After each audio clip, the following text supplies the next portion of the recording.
What's going on, family? Welcome back into the channel. We continue in our team mock draft series.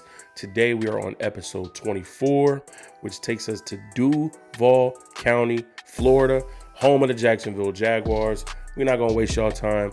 Let's jump right into the mock draft. Uh-oh. Don't want that. All right, we went 7 rounds. Fast draft speed. Turbo is a little crazy. We'll keep everything else at default. And we got to select our Jaguars right here. And then we will enter the draft. So we have a total of 9 picks in this draft, starting with pick 24. So let's get right to it.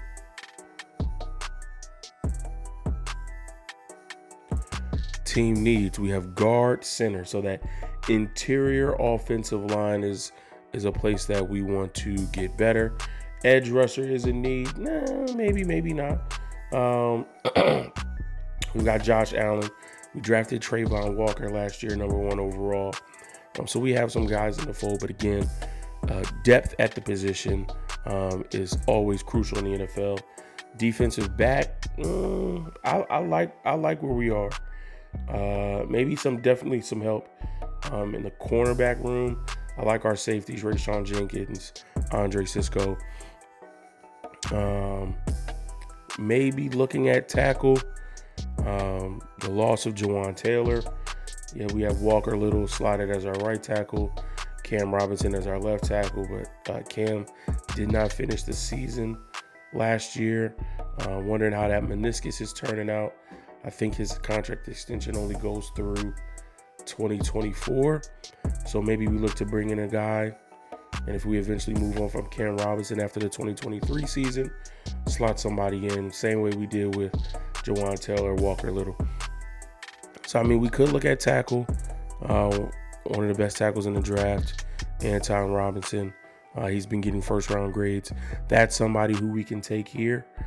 Myles Murphy, with his size, if we're looking at edge, 6'5", 258. He's projected as an every down edge. Will they stand him up? Should he be in a more traditional 4-3, where he's a defensive end in a 4-3? That's always a possibility as well. If the defensive back is in need, Brian Branch is still sitting on the board here. Again, what Rayshawn Jenkins was able to do last year was pretty good, but do you look to, eventually upgrade from him as well? Rayshawn's 29. He turned 29 in January. It's possible you look to upgrade from him. Guard is in need. Osiris Torrance has been somebody that has been mocked to the Jags before. Someone that I mocked to the Jags before as filling a need for that interior of the offensive line. There aren't any centers that I would take here. Luke Weipler, Joe Tippmann, John Michael Smith. Those are like the top 3 guards. But would you take them here at 24? I don't think you would do that here. This team is really is pretty much set.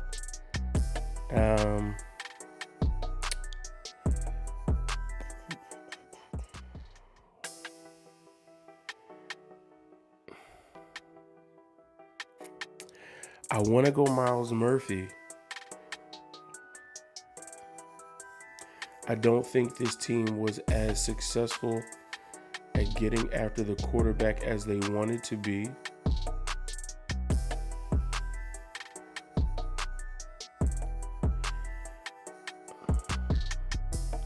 But he doesn't fit what we want to do from the perspective of having a defensive end. 6'5", 260. It's a little light for the 4-3 that the Jags want to play. You already have Josh Allen and Trayvon Walker as your starting outside linebackers in that 3-4.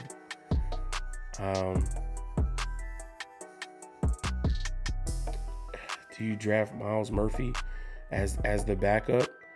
Kaylavon Chason, who you drafted in 2020, hasn't really materialized as the pass rusher that you were looking for. Only 3 sacks in his career. So maybe you bring in Myles Murphy. You stand him up on the outside and let him get after the quarterback. But I don't remember him doing much of that in Clemson.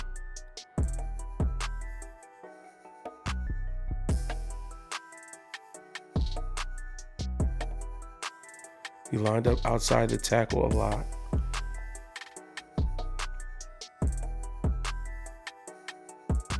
Over the tackle. And B-gap knives was outside of the tackle is where he lined up.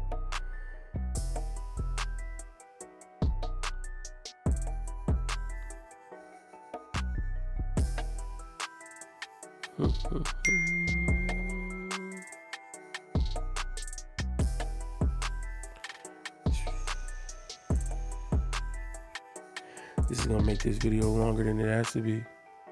And they have him as this year's Trayvon Walker. But then they also have him 6'5", 275.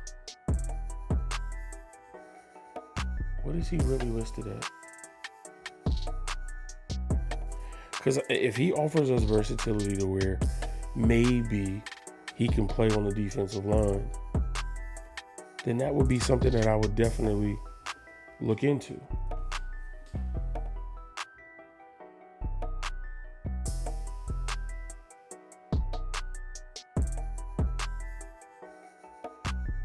Did he weigh in at the combine? 268.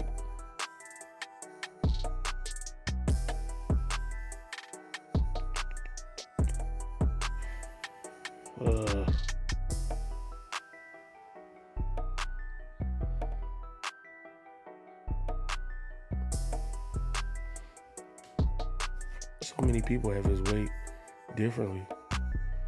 ESPN has him at 275.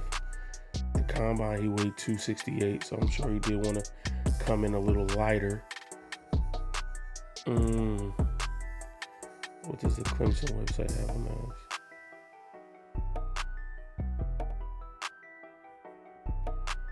as? This is tough.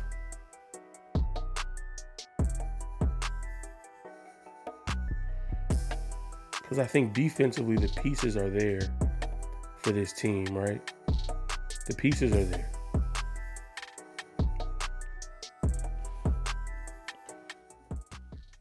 But what we don't have enough of is the pass rush. Josh Allen, we know he can get after the quarterback. No questions there. Trayvon Walker, we drafted him number 1 overall because of his high ceiling and his athletic capabilities. Only got 3.5 sacks. And again, we talk about K'Lavon Chaisson, drafting him in 2020, him not really materializing as the pass rusher that we were looking for. Josh only had 7 sacks in the regular season. So he's listed at 6'5", 262. Walker is listed at 6'5", 275. So yeah, even if Myles Murphy was 275, they move him to outside linebacker and have him rush off the edge, rush from a 2-point stance.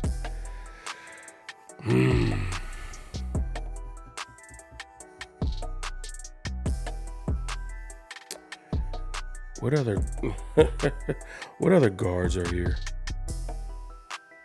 Because our next pick is at 56. We're probably going to lose out on Torrance and Avila and have to settle for a Zavala or a Jackson Kirkland later on in the draft.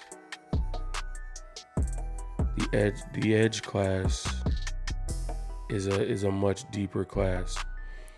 I feel like Nick Herbig is a name that I'd be looking at 56, maybe even at 88 if he's still around, to give us that more traditional a 3-4 outside linebacker, pass rusher,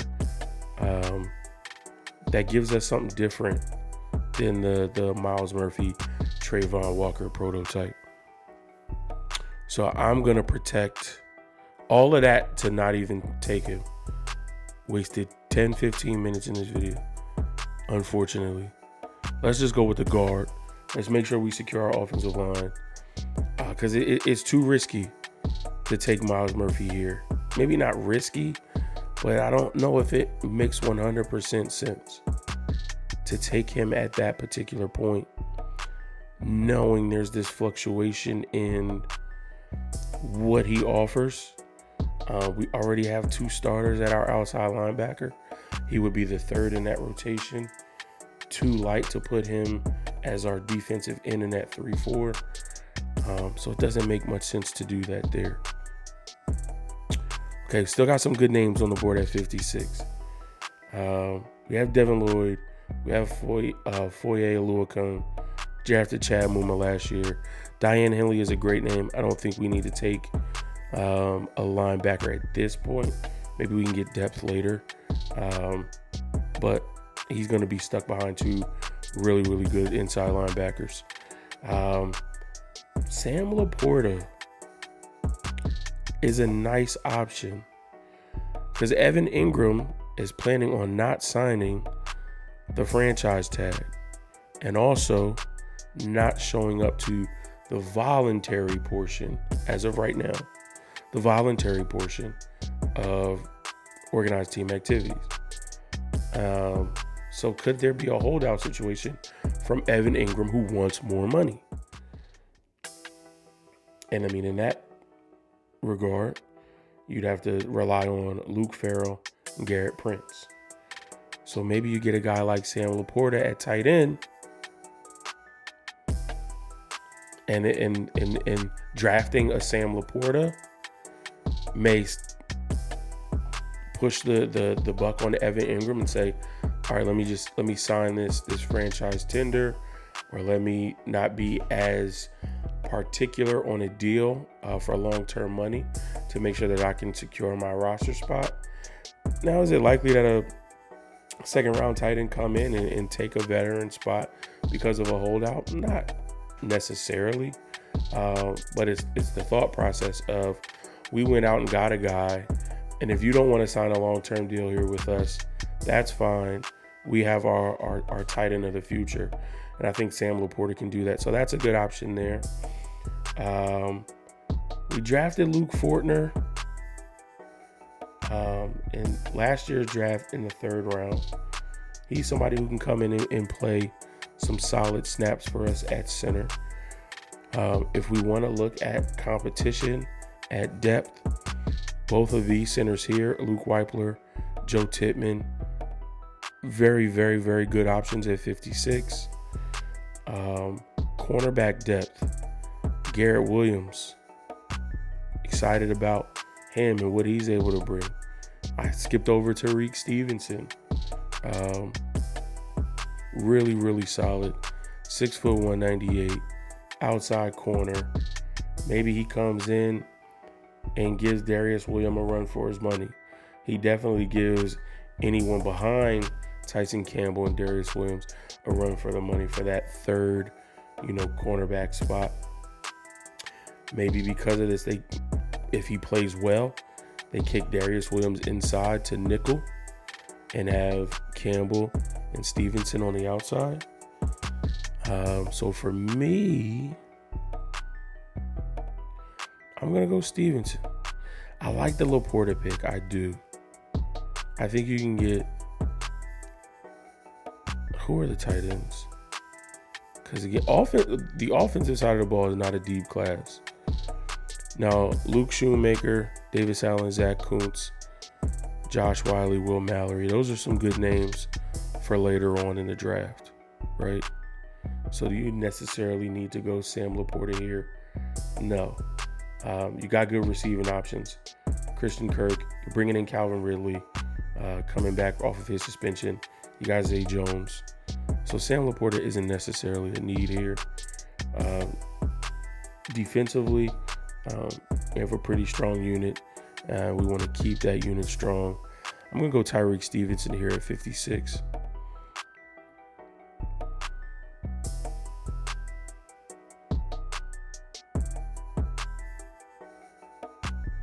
And my guy is still on the board here at 88. I'm going Nick Herbig for that rotational pass rusher, that depth behind Josh Allen and Trayvon Walker. So that worked out perfectly for us.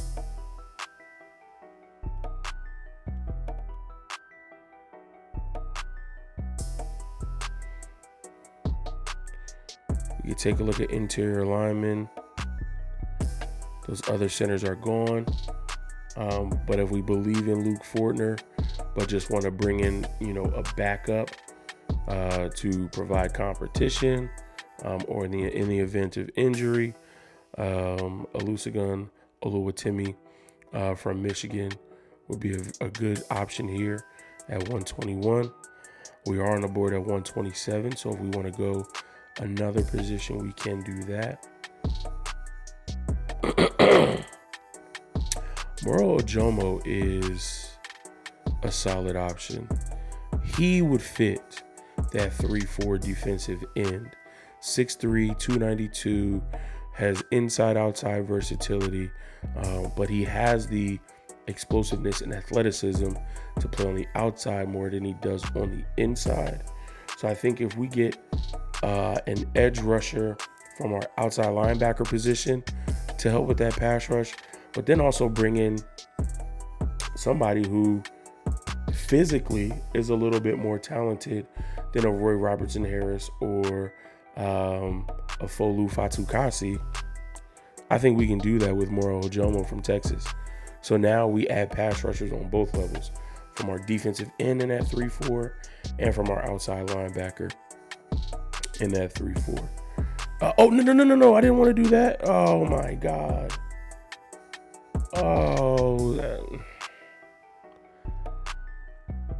My damn trackpad was too sensitive, and it was hovered over Dwayne McBride, running back. Obviously, Travis Etienne is our starter. Jermichael Hasty and Dearness Johnson are listed second and third, and then Snoop Connor as fourth. Does this team necessarily need a running back? No. Will you bring somebody in as competition? Depth for training camp and preseason purposes? Possibly, but I feel like that's a wasted pick. That threw off everything I wanted to do. Because at 127, I was going to go get my center. Now I could get Jake Andrews from Troy, whose stock has been slowly rising. I can wait till some later picks and get Alex Forsyth from Oregon, which is what I think I'll do. Oh, that really messed me up. We'll get our center later. We got our corner. We got two edge rushers. We got our guard.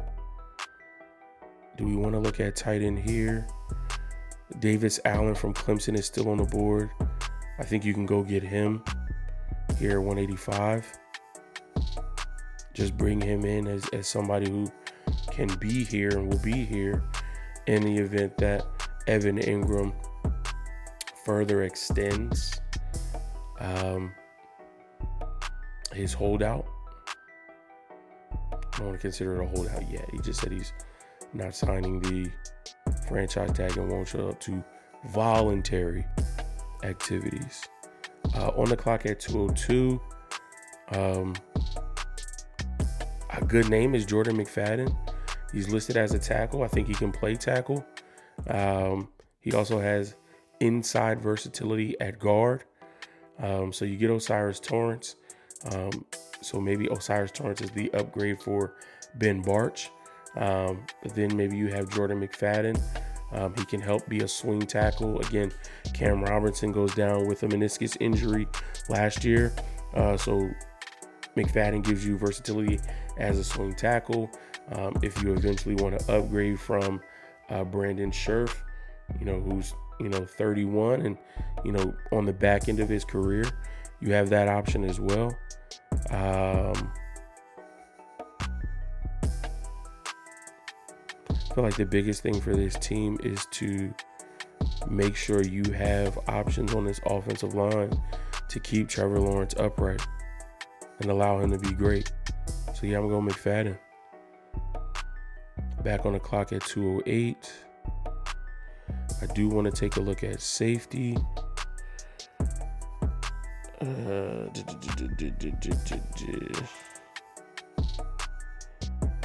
Quindell Johnson is okay. Trey Dean from Florida. I think that could make a lot of sense here. We have Andre Cisco as our free safety. Trey Dean, especially with the lack of speed, would be better at our strong safety. An extension of our linebackers, can play in the box, should be able to cover some tight ends. Keep him in Florida. It's where he's comfortable. Let's go with Trey Dean. Add some depth to that safety room. Andrew Wingard, I'm not a fan of. I feel like Tyree Gillespie. Yeah. To me, he may be more of a free safety, but they have him listed as a strong safety. Maybe he wasn't able to really grasp the concept of playing that position. They had Deontay Thompson, 4th string. Yeah, let's bring in Trey Dean. Competition depth. Absolutely. 226 is our last pick. So yeah, I think here we got to go center. And Jake Andrews is still on the board. Alex Forsyth is still on the board. I like Forsyth, but since Jake Andrews is still here, that's going to be my pick from Troy. And that should do it. That's going to end this draft for the Jacksonville Jaguars. Let's take a look at our grades. Take a look at the draft class in its entirety. A's and B's. I like that. A's and B's. That looks good. So round 1, pick 24, we get guard Osiris Torrance. Round 2, pick 56, we get corner Tyreek Stevenson from Miami. Round 3, we get edge help from our outside linebacker position in the 3-4. Pick 88, we get Nick Herbig from Wisconsin. Round 4, pick 121. We get more edge help, this time from our defensive end position in that 3-4 with Moro Ojomo from Texas. They even gave us an A for Dwayne McBride at pick 127. I didn't want that pick. That's not probably where I would have gone. I wouldn't have gone running back there. But hey, when it works, it works. At 6 picks later at 127, Dwayne McBride from UAB. We get an A for that pick. So that may be a good addition to this running back room. Maybe he does beat out Dearness Johnson and Snoop Connor for our 3rd string. Maybe he beats out Jermichael Hasty for 2nd string. You never know. In round 6, our first 2 picks, we go back-to-back Clemson. At 185, we get tight end Davis Allen. And at 202, we get tackle/guard Jordan McFadden. At 6 picks later, at pick 208, we get safety Trey Dean from Florida. And then our final pick of the draft, round 7, pick 226, we get center Jake Andrews from Troy. Jags fans, let me know how you like this draft. Let me know what you like, what you didn't like, what you would do differently. Sound off in the comment section. I love reading your opinions and what you feel like your team should do in the 2023 NFL Draft. If you are new to Mo's Nose, thank you for your time and attention and tuning into this video. Do a couple of things before you head out. 1, become a part of the Mo's Nose fam. Once you're a fam, I love you. There's nothing you can do about it. Smash that subscribe button. Take another 2 seconds and hit that bell icon so that you get notified every time new content drops right here at Mo's Knows. Listen, love and appreciate you like I said, and I'll catch you in the next episode. Peace.